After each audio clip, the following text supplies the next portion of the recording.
자, 오늘 우리에게 주신 하나님의 말씀 마태복음 4장 1절에서부터 4절, 잠언 16장 32절 말씀입니다. 설교 제목은 마음이 좁아질 때 광야로 나가라, 그곳에서 하나님을 다시 만나라입니다. 그때 예수께서 성령에게 이끌려 마귀에게 시험을 받으려 광야로 가사 40일 밤낮으로 금식하신 후에 줄이신지라. 시험하는 자가 예수께 나와서 이르되 내가 만일 하나님의 아들이여든 명하여 이 돌들로 떡덩이가 되게 하라. 예수께서 대답하여 이르시되 기록하였으되 사람이 떡으로만 살 것이 아니요 하나님의 입으로부터 나오는 모든 말씀으로 살 것이라 하였느니라 하시니. 자, 잠언 말씀 합독합니다. 시작. 노하기를 더디하는 자는 용사보다 낫고 자기의 마음을 다스리는 자는 성을 빼앗는 자보다 나으니라. 살으신 하나님의 말씀입니다. 지금 전 세계는 무역전쟁의 시대입니다. 미국과 중국이 서로 지금 관세를 높이고 있고 기술 수출을 제한하고 있고 상대의 경제를 압박하면서 세력 다툼을 벌이고 있는 그런 시대가 되었습니다. 지금 한국도 그 틈바구니 속에서 굉장히 힘들어하는 그런 형세가 지금 된 것 같아요. 고래등에 새우등이 터진다고 지금 미국과 중국이 싸우니까 한국도 굉장히 어려운 것 같습니다. 미중 무역 분쟁의 본질이 무엇일까? 그것은 누가 이 세상의 중심이 될 것인가라는 미래 패권 다툼에 있습니다.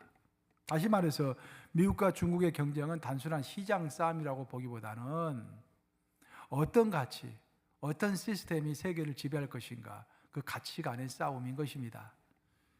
아시다시피 미국은 자유시장과 민주주의 그리고 개인의 권리를 중시합니다.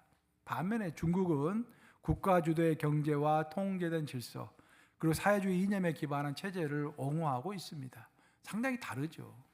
이 두 체제가 어느 체제가 앞으로 세계를 이끌어갈 것인가, 서로 체제 전쟁이 벌어지고 있는 것입니다. 미국의 전임 대통령이었던 바이든 대통령이 취임을 하고 나서 첫 번째 공식 기자회견을 했을 때 전 세계가 주목을 했죠. 이제 첫 번째로 공식 기자회견을 하는 것이니까 앞으로 이제 이 정권이 어떻게 할 것인가, 이게 전부 관심을 집중했습니다. 이 바이든이 그때 아주 놀라운 이야기를 했습니다. 세상에 깜짝 놀랐는데, 이 바이든 대통령 하면은 이제 가장 그 주특기가 외교잖아요. 외교의 달인. 그러니까 젊은 시절부터 외교 쪽으로 계속해서 이제 활동을 했고, 외교로는 바이든을 따라갈 자가 없다, 그런 이제 명성을 얻었던 사람인데, 어떤 발언을 했냐면은 이런 발언을 했습니다. 중국은 세계를 선도하는 국가, 세계에서 가장 부유하고 강력한 국가가 되려는 목표를 갖고 있지만 내가 보는 앞에서 그런 일은 절대로 일어나지 않을 것이다. 쉽게 얘기하면 내 눈에 흙이 들어가기 전까지는 중국이 잘 되는 꼴을 볼 수가 없다라는 그 거침없는 발언이었습니다. 세상에 깜짝 놀랐습니다. 그리고 이런 생각은 다른 당, 즉 공화당 출신의 대통령인 트럼프 대통령도 똑같은 생각을 지금 가지고 있는 것입니다. 공화당과 민주당이 다른 이슈를 가지고도 많이 싸우고 있지만 이 중국에 관해서는 마음이 하나가 되어 있습니다. 이런 서구 세계의 아시아에 대한, 또 동양에 대한 견제는 오랜 역사를 가지고 있습니다.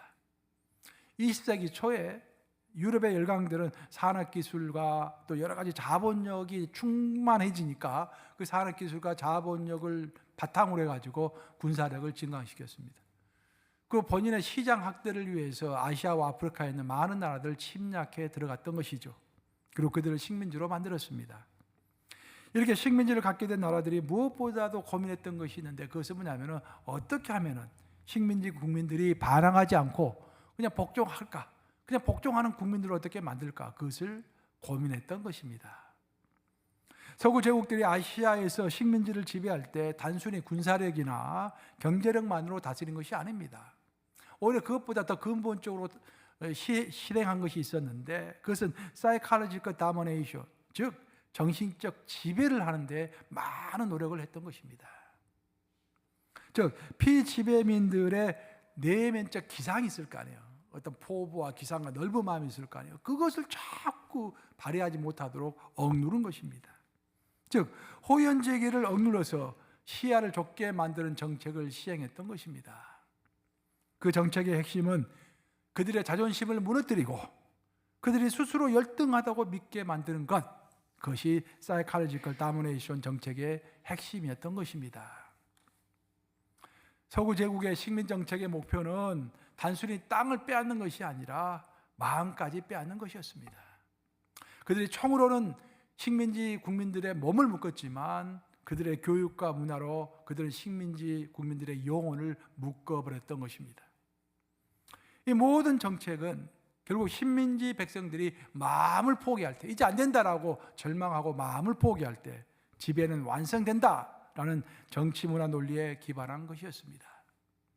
근데 놀랍게도 이렇게 땅에서 벌어지는 일들이 영의 세계에서도 유사하게 벌어지고 있는 것입니다.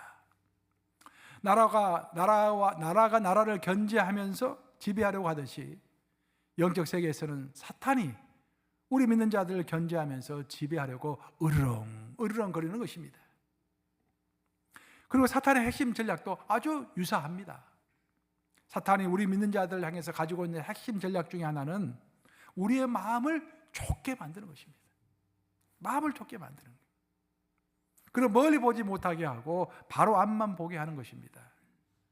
하늘나라를 보지 못하게 하고 땅만 바라보도록 인도하는 것입니다.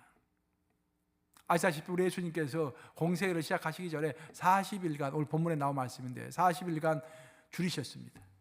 그리고 광야로 가셨습니다. 그 광야는 사탄이 딱 기다리고 있었습니다. 사탄은 예수님에게 3가지 시험을 했다고 되어 있죠. 이 돌덩이로 하여금 떡이 되게 하라. 2번째, 너는 성령 꼭대기에서 한번 뛰어내려봐라. 3번째, 너가 나에게 경배하면 너가 지금 보고 있는 이 온 세상을 너에게 주리라. 이 3가지 시험을 했어요. 여러분, 이 3가지 시험의 공통된 점이 뭘까요? 사탄은 3가지 시험을 했지만 3가지 시험은 근본적으로 똑같은 거였습니다. 그것은 뭐냐면은 바로 시야를 좁히는 유혹을 했다라는 것입니다. 지금 당장에 배가 고프니 다른 거 필요 없고 지금 당장에 떡 만드는 일을 빨리 해라. 사명이고 뭐가 필요 없다. 지금 당장에 떡 만드는 일을 해라. 지금 당장에 뛰어내려서 너의 기적을 베풀어라. 사람들이 오라는 것은 기적을 보고 싶어 하는 거 아니냐. 구원이고 뭐고 그거 다 필요 없고 지금 당장 기적을 베풀어라. 지금 당장 나에게 절을 하면은 너가 보고 있는 이 모든 눈에 보이는 것들을 다 내게 주리라. 모두가 시야를 좁히는 그런 유혹이었던 것입니다.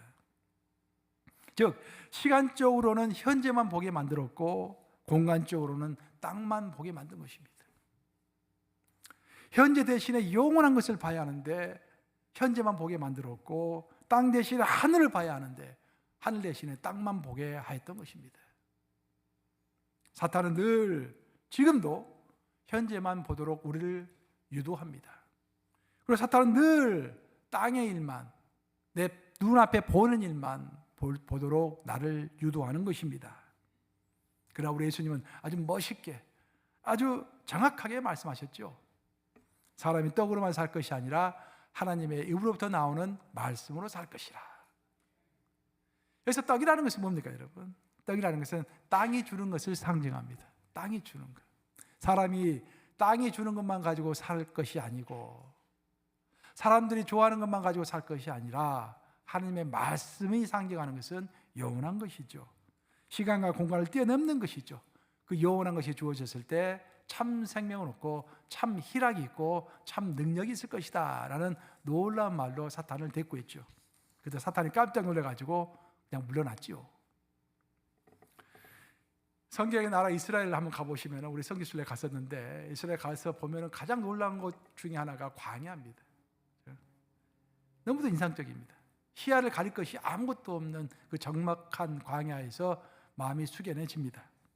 이런 거칠 것이 없이 무덤덤하게 펼쳐져 있는 무자극성의 광야에서 세계적인 유대교가 나왔고 거기서 우리 기독교가 나왔고 또 사우디아라비아 광야에서는 이슬람교가 나왔던 것입니다. 모두 광야에서 나왔어요.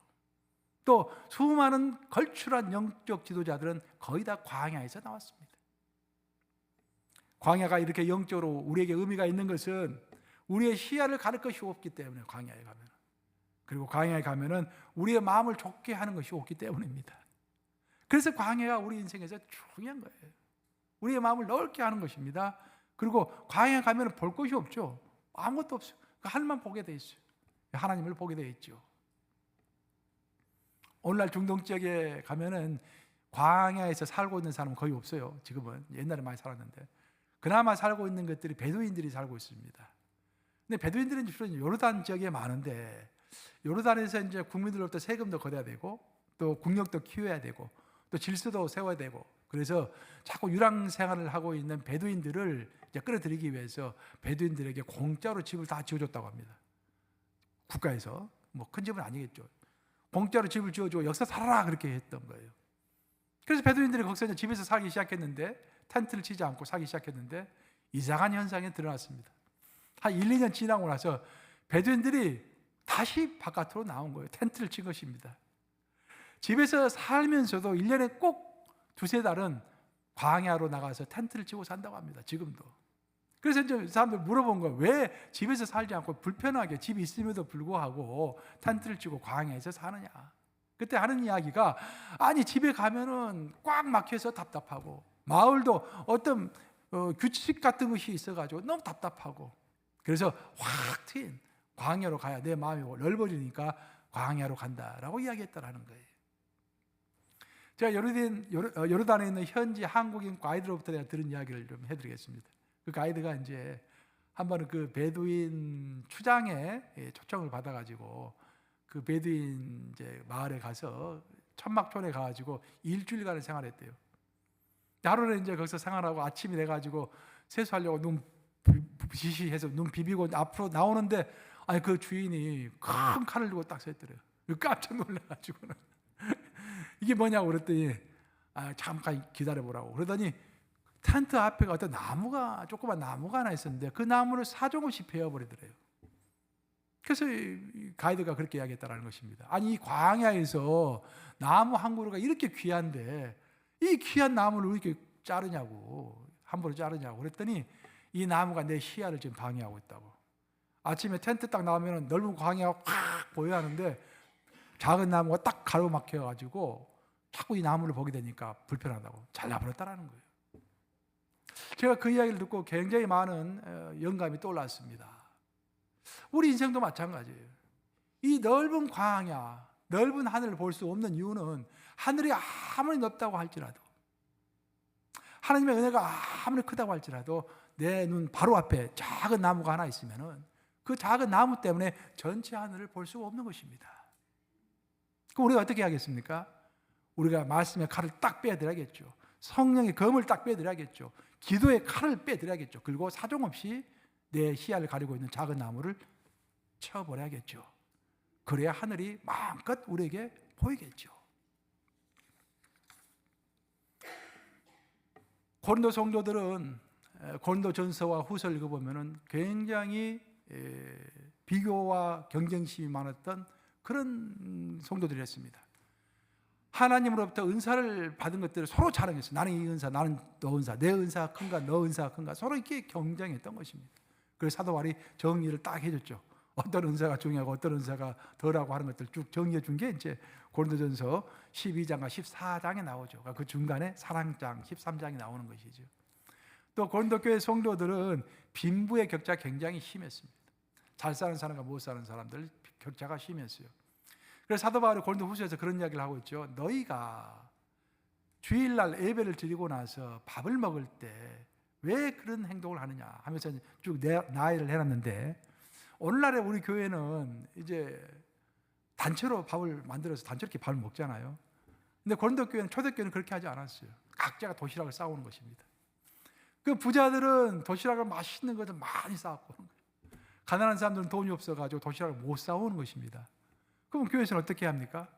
당연히 나눠 먹어야겠죠. 근데 고린도 후서에 따르면 나눠 먹지 않았습니다. 부자들은 마음껏 먹고 즐긴 반면에 가난한 사람들은 손만 빨고 있었던 거예요. 그걸 사도 바울이 지적하고 있죠. 또 고린도 교회는 사도 바울을 괴롭히기로 유명했던 교회입니다. 사도를 가짜 사도다, 뭐 여러 가지로 사도 바울을 괴롭혔습니다. 우리가 갖고 있는 것은 고린도전서와 고린도 후서만 있지만, 사실 사도 바울은 고린도 교회에 편지를 3통 보냈습니다. 고린도전서와 고린도 후서 사이에 또 한 편의 편지를 보냈는데 그것이 바로 눈물의 편지라고 하는 거예요. 그 눈물의 편지를 읽어보면 기가 막힙니다. 내용이. 사도 바울이 눈물을 흘리면서 얼마나 힘들게 사도 바울을 했는지 고린도 성도들에게 그만 좀 하라고 쓴 편지가 눈물의 편지, 두 번째 편지인 것입니다. 그런 고린도 성도들에게 사도 바울이 이렇게 이야기하고 있습니다. 고린도 후서 6장 11절과 13절 한번 같이 읽어보겠습니다. 시작. 고린도인들이여, 너희를 향하여 우리의 입이 열리고 우리의 마음이 넓어졌으니 내가 자녀에게 말하듯 하노니 보답하는 것으로 너희도 마음을 넓히라. 할렐루야. 아멘. 너희도 마음을 넓히라. 고린도 교회 성도들에게 마음을 넓히라고 말하고 있습니다. 왜냐하면 우리가 믿음을 잃어버리는 것은 보통 이제 우리가 생각할 때 내가 죄를 지어가지고 하나님이 나를 떠났기 때문에 내가 믿음이 없어졌다, 그런 생각을 우리는 많이 하죠. 하지만 성경에 따르면 그렇지 않습니다, 여러분. 우리가 어떤 죄를 범했다고 할지라도 하나님 우리와 함께 하시면서 우리를 인도하시려고 하시죠. 근데 언제 하나님으로부터 우리가 멀어지냐면은 내 마음이 이렇게 있다가 점점 작아져가지고 내 마음이 이렇게 되면은 하나님이 들어올 수가 없는 것입니다. 마음이 좁아가지고. 마음을 넓혀야 하나님이 들어오실 수 있는 거예요. 성령도 들어오실 수 있는 것입니다. 마음껏 성령께서 나를 통하여 일할 수 있는 것입니다. 그래서 고린도 성도들에게 은사 자랑 같은 것은 그만하고 너의 마음이 얼마나 좁아져 있는지를 보라. 그렇게 사도 바울이 이야기하면서 마음을 넓히라. 그래야 성령께서 너 마음 안으로 들어올 것이 아니냐, 하나님의 능력이 너 안으로 들어올 것이 아니냐라고 하면서 마음을 넓히라 라고 이야기하고 있는 것입니다. 한 번에 예수님께서 제자들과 저녁 식사를 할 때 큰 사건이 하나 벌어졌죠. 너가 크냐 내가 크냐 가지고 싸우기 시작한 것입니다, 제자들이. 물론 우리가 인생을 살면서 서로 싸울 수도 있고 다툴 수도 있죠. 그죠? 어떤 상황이라는 것이 중요하지 않습니까? 예수님은 제자들에게 분명히 그렇게 말씀하셨어요. 내가 이제 곧 십자가에 못 박혀서 죽을 것이다, 내 마음이 슬프다라고 이야기하셨어요. 그런 심각한 이야기를 했음에도 불구하고 그 이야기를 듣고 나서 제자들이 너가 크냐 내가 크냐 서로 싸우기 시작했던 것입니다. 그래서 이 상황이 좀 심각했던 것이죠. 예수님의 제자들은 예수님으로부터 무려 3년 동안 하루 24시간 풀타임으로 예수님으로부터 교육을 받았어요. 제자 훈련을 받았습니다. 근데 그 3년 동안 예수님으로부터 풀타임으로 훈련을 받았음에도 불구하고 제자들이 변화가 되지 않은 것입니다. 여전히 너가 큰가 내가 큰가 가지고 싸우고 있었던 것입니다. 이 모습을 본 예수님이 너무 한탄스러워가지고 결정적인 말씀을 하시는데 바로 누가복음 22장 28절에서부터 30절 말씀입니다. 한번 같이 읽어보겠습니다. 시작. 너희는 나의 모든 시험 중에 항상 나와 함께한 자들인즉 내 아버지께서 나라를 내게 맡기신 것 같이 나도 너희에게 맡겨 너희로 내 나라에 있어 내 상에서 먹고 마시며 또는 보좌에 앉아 이스라엘 12지파를 다스리게 하려 하노라. 제가 제일 좋아하는 성경 구절 중에 하나입니다. 제가 좋아하는 성경 구절 몇 개가 있는데 그 중에 하나가 어떤 자에게는 10골을, 어떤 자에게는 5골을, 어떤 자에게는 1골을 맡기겠다. 그렇게 예수께서 말씀하셨잖아요. 우주를 함께 다스리겠다, 그 말씀이세요. 여기서도 12지파를 다스리게 하겠다, 향후를 얘기하지 않습니까? 미래. 이것을 이해하려면 요한계시록을 여러분들이 이해하셔야 돼요. 요한계시록 읽어보면은 제일 전에 강의도 했는데 천년왕국 동안에 믿는 자들은 하늘에 있죠. 이 땅에는 주로 유대인들이 다 이제 그때는 전도를 받아가지고 예수를 믿게 되고 유대 12지파가 이 세상을 지배하게 됩니다. 그때 이 땅에 있는 것은 하늘이 지배를 하게 돼요. 그때 예수님이 온 우주를 다스리실 때 내가 너희들과 함께 12지파를 다스리게 하겠다, 그 말씀하시는 것입니다. 근데 그 전제 조건이 중요하죠. 너희는 나의 모든 시험 중에 항상 나와 함께한 자들인즉. 즉, 이 말은 무슨 말이냐면 예수님이 공생의 3년 동안 사역하시면서 쉽지 않았습니다. 예수님 사역하실 때 시골뜨기 랍비라고 그랬죠. 그 당시에는 이제 랍비의 등급을 정할 때 스승이 누구인가를 가지고 등급을 정한 거예요. 오늘날은 학교가 어디를 나왔느냐 그걸 가지고 등급을 정하잖아요. 근데 그 당시에는 스승이 누구였는가, 학교가 없었기 때문에. 그래서 예수님은 스승이 없잖아요. 그 시골뜨기 떠돌이 랍비밖에 안 되는 것입니다. 그래서 그런 공격들이 많았고, 또 예수님은 파티를 좋아하는 사람이다, 그리고 죄인들과 함께하는 사람이다, 그런 공격들이 좀 많았죠. 그래서 예수님이 또 생명의 떡과 생명의 떡에 관한 설교를 했을 때 사람들이 큰 설교가 너무 어렵다, 그런 말 필요 없고 당장에 먹을 떡을 내놔라 했을 때 예수님 너에게 줄 떡이 없다라고 했을 때 어떻게 했습니까? 그 많은 2만 명이나 되는 군중들이 다 예수님을 떠났다라고 됐지 않습니까? 딱 12명 남았다 됐지 않습니까? 예수님 옆에 예수님이 그 유명한 말씀하셨죠. 12명을 보면서 너희들도 가려느냐 그 말씀하셨습니다. 예수님 그리고 그때부터 시작해가지고 인생 그 십자가 지시기까지 12명 가지고 사역하신 거예요. 예수님. 그때 예수님께서 그 어려운 과정 가운데 사람들이 나를 버리고 나를 핍박하고 내 이미지를 아주 파티를 좋아하는 사람과 엉뚱한 이미지로 만들고 나를 힘들게 했을 때 그때 그래도 너희들 나를 떠나지 않고 나와 함께 했지 않느냐. 내가 그것을 다 기억한다 그런 말입니다. 그래서 그것을 기억하기 때문에 내가 이제 하늘로 가면은 너에게 반드시 큰 보상을 하리라 그렇게 약속하시는 거예요. 그 말을 정리하면은 너의 충성을 내가 잊지 않고 내가 갚아줄 것이기 때문에 제발 이 땅에서 얻을 수 있는 작은 것, 너가 그냥 내가 그냥 큰 것 좀 싸우지 말고 작은 것들로 다투지 말고 하늘나라에서 받게 될 크고도 엄청난 것들을 기대하면서 마음을 넓히라라고 제자들에게 말씀하시는 것입니다. 그 말씀이 우리에게 하신 말씀이겠죠. 우리에게. 여러분, 나무를 보면 잎사귀가 많습니다. 1000개, 2000개, 10,000개 잎사귀가 달려있어요.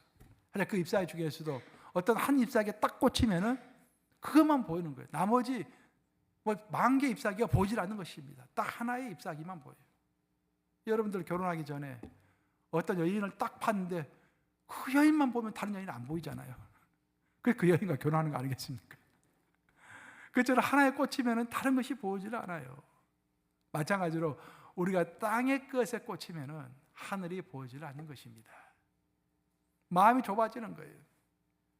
그래서 예수님께서 공생애를 시작하시고 나서 첫 번째로 하신 설교가 뭡니까? 하신 말씀이 회개하라. 자, 마태복음 4장 17절 한번 같이 읽어보겠습니다. 같이 읽겠습니다. 시작. 이때부터 예수께서 비로소 전파에 이르시되 회개하라 천국이 가까이 왔느니라 하시더라. 이때부터 예수님이 공생애를 시작하실 때부터를 이야기하는 거예요. 예수님께서 공생애를 이 땅하고 시작하실 때부터 어떤 하나의 메시지를 줄기차게 전하셨는데 그것이 회개하라였습니다. 메타노에오. 헬라어 메타노에오는 합성어입니다. 메타라는 단어와 노에오라는 단어의 합성어예요. 메타라는 것은 여러분들 요즘에도 많이 사용하죠. 메타라는 말을 사용하는데 메타는 after, 이후라는 뜻이에요. above라는 뜻도 있지만 보통 after라는 뜻입니다. 노에오는 think, 생각하다, perceive, 생각하다 그런 거예요. 이게 생각하다는 그런 뜻입니다. 그러면은 그것을 합쳐 보면은 think differently after, 즉 예수님을 만난 이후에는 생각의 방식을 바꾸라라는 것입니다. 그것이 회개라는 거예요. 우리가 회개한다고 했을 때 과거에 내가 죄를 범했던 것 그걸 후회만 하고 끝난다고 한다면 그것은 절반의 회개입니다. 회개가 온전한 회개가 되기 위해서는 내가 왜 과거에 그런 범죄를 범했던가 그것을 분석하고 절실히 하나님 앞에서 용서를 구하면서 이제는 생각을 달리하는 것입니다. 생각이 달라져야만이, 생각의 방식이 달라져야만이 행동이 달라지기 때문인 것입니다. 즉 예수님이 하신 말씀은 이제는 때가 되었으니 생각을 바꾸라라는 것입니다. 이 땅의 중심의 생각에서 하늘 중심의 생각으로 바뀌라라는 거예요. 우리의 생각이 예수님을 영접하기 전에는 항상 땅의 것을 중요시하고 땅의 것을 생각했어요. 그런데 예수님을 영접하고 나서도 땅의 것만 바라보면은, 사람만 바라보고 땅만 바라보면은 여전히 똑같은 죄를 범하게 되는 것입니다. 회개가 이루어지지 않는 것이죠. 또 나 중심에서 타인 중심으로 바꾸어라. 또 쌓는 것 중심에서 나누는 것 중심으로 바꾸어라. 그리고 염려 중심에서 감사 중심으로 바꾸어라. 그것이 바로 메타노에오의 뜻인 것입니다. 회개의 뜻인 것입니다. 제자들이 예수님으로부터 그렇게 3년 동안 24시간 풀타임으로 교육을 받았음에도 불구하고 여전히 서로 다투는 것은 그들의 생각의 방식이 바뀌지 않았기 때문이죠. 계속 땅의 것에 고정되어 있기 때문에 나의 권세가 크냐, 너의 권세가 더 크냐, 너가 더 많이 가졌느냐, 내가 더 많이 가졌느냐 가지고 좁은 마음으로 싸우게 되는 것이죠. 그런데 사탄은 우리 눈앞에 항상 작은 나무를 딱 심어놓습니다. 그래서 내 사탄이 작은 나무를 심어놓기 때문에 그것 때문에 우리가 넓은 하늘을 보지 못하는 거예요. 사탄은 항상 우리가 이 땅 중심으로 살도록 나를 유도하고 내 중심으로 살도록 나를 유도하고 쌓는 것 중심으로 염려 중심으로 내 시야가 고정되도록 하는 것이죠. 그래서 신앙생활이라는 것은 다른 것이 아니라 내 앞에 있는 작은 나무, 넓은 하늘을 보지 못하고 넓은 하나님을 보지 못하고 영원한 것을 보지 못하도록 딱 내 눈앞에 고정되어 있는 그 작은 나무, 사탄이 심어놓은 그 작은 나무를 아니다 싶으면은 가감하게 성령의 칼을 뽑아 들어가지고 쳐내는 것, 푸른 가지치기라고 하시죠. 요한복음 15장 5절에 나온 가지치기. 그것을 끊임없이 해나가는 과정이 신앙인 것입니다. 성경에서 하나님은 하나님의 사람들을 광야로 보내셨습니다. 모세도 광야로 보냈죠. 다윗도 광야로 보냈죠. 요즘 이제 사무엘 상 가지고 계속 쭉 강의하고 있지 않습니까? 새벽에 그 다윗의 이야기가 쭉 나오잖아요. 광야에서의 다윗, 엘리야도 광야로 보내셨어요. 하나님이 신약 시대로 오면은 세례 요한도 하나님 광야로 보내셨고, 사도 바울도 다메섹 도상에서 예수님을 영접한 이후에 3년 동안 아라비아 사막에서 칙거했죠. 거기서 하나님을 또 깊게 만났죠. 그리고 예수님조차도 광야에 계셨습니다. 그 왜 광야일까? 광야에는 시야를 가릴 것이 없기 때문입니다. 작은 나무가 없기 때문인 거예요. 장벽도 없고 건물도 없고 강고판도 없는 것입니다. 그저 광야에 가면은 하늘만 보이고 땅만 보이고 하나님만 보이는 거예요. 그래서 광야가 중요한 것입니다. 그런데 하나님께서는 가끔씩 우리에게 인생의 광야를 허락해 주시죠. 하나님만 바라보라고. 성경을 읽어보면은 이스라엘 백성은 40년 동안 하나님이 그들을 훈련시키기 위하여 그들을 광야에 두셨습니다. 그들을 광야에 두시면서 이제는 더 이상 땅을 바라보지 말고 걱정하지 말고 내가 먹을 것 입을 것 너에게 다 줄 테니 오직 불기둥과 구름기둥만 바라보라 라고 말씀하셨죠. 그래서 이스라엘 백성이 40년 동안 광야에서 하나님만 바라보는 훈련을 받았습니다.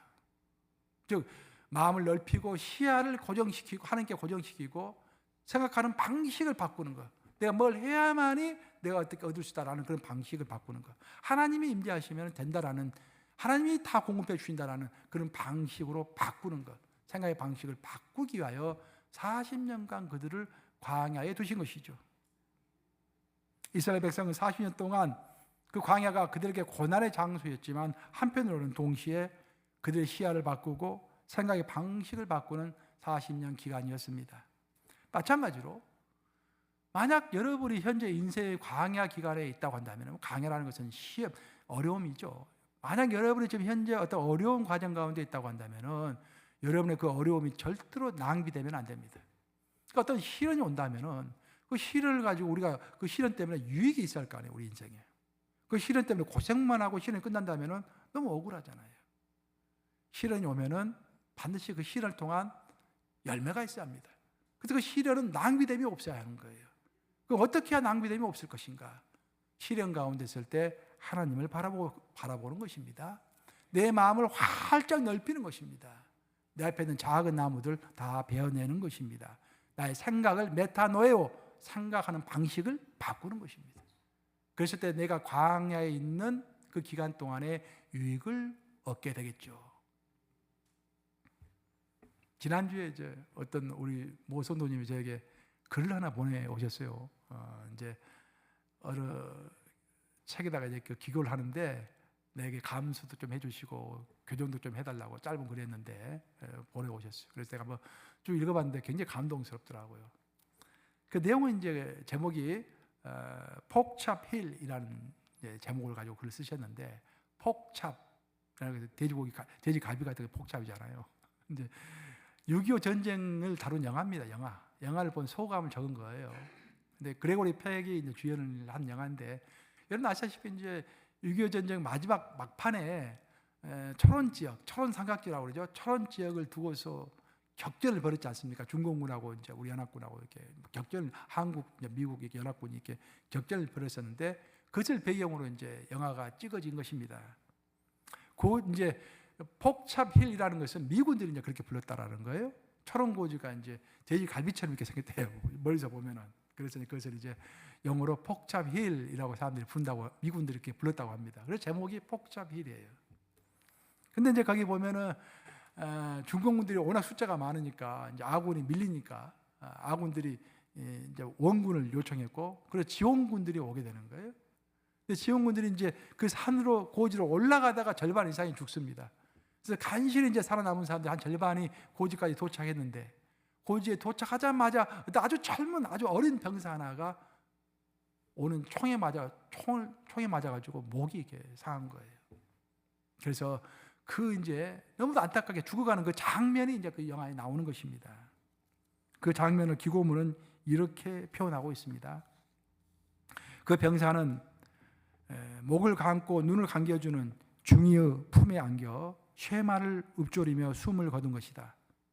사망 전 음성 중 엘로힘, 하나님이라는 뜻이죠. 엘로힘이라는 말밖에 알아들을 수가 없었다. 아마 쉐마의 모든 것을 말할 수가 없었으리라. 그 순간 몸에 전율과 함께 많은 생각이 떠올랐다.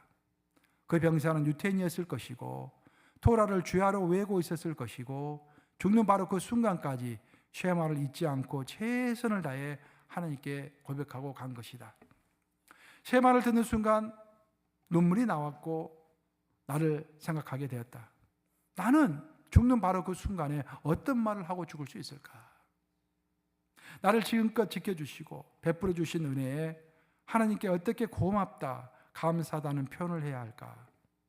하나님께서는 독생자 예수님을 보내시어 십자가 보혈로 우리를 속량하시고 제자로 삼아주시고 자녀로 삼아주시고 친구로 삼아주셨는데 어떻게 표현하고 주님께 가야 하나?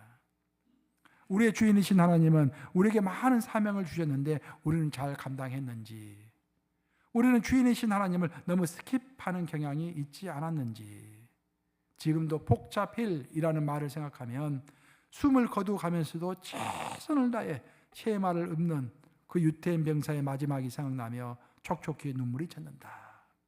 감동적이죠.